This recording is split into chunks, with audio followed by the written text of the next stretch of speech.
Вопросы стали яблоком раздора в отношениях соседей. Жители четырехквартирного дома по адресу Вилюйский переулок, дом 1, уже второй год не могут найти компромисс в вопросе пользования участком. Житель третьей квартиры Нурдаулет Кажакулов недоволен тем, что его сосед загромождает его участок могильными плитами. В свою очередь оппонент Кажакулова уверен, что участок не может принадлежать соседу и является землей общего пользования. Кто прав, постаралась выяснить Саргалана Захарова.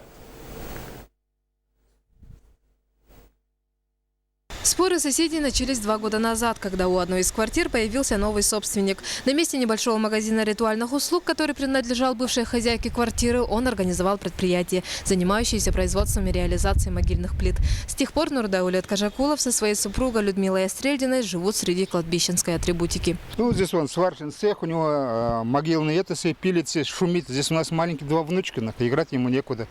И мало того, что незаконно он магазин здесь построил. 2 года я не могу снести его. Администрация обращался, администрация дала ему срок, а убрать ничего не убрал.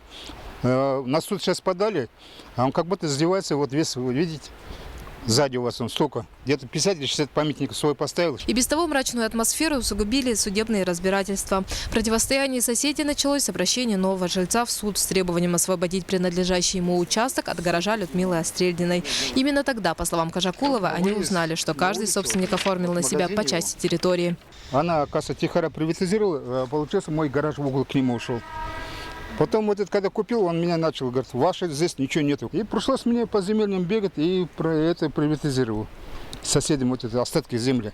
Теперь по документам земля, где проходит дорога до участка нового соседа, принадлежит Людмиле Острельдиной. С этим не согласен предприниматель и оспаривает этот факт в суде.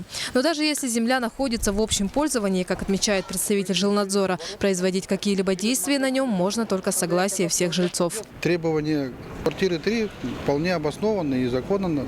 Если он как-то использует, в своих интересах, для своих целей, то как минимум согласие остальных собственников должно быть.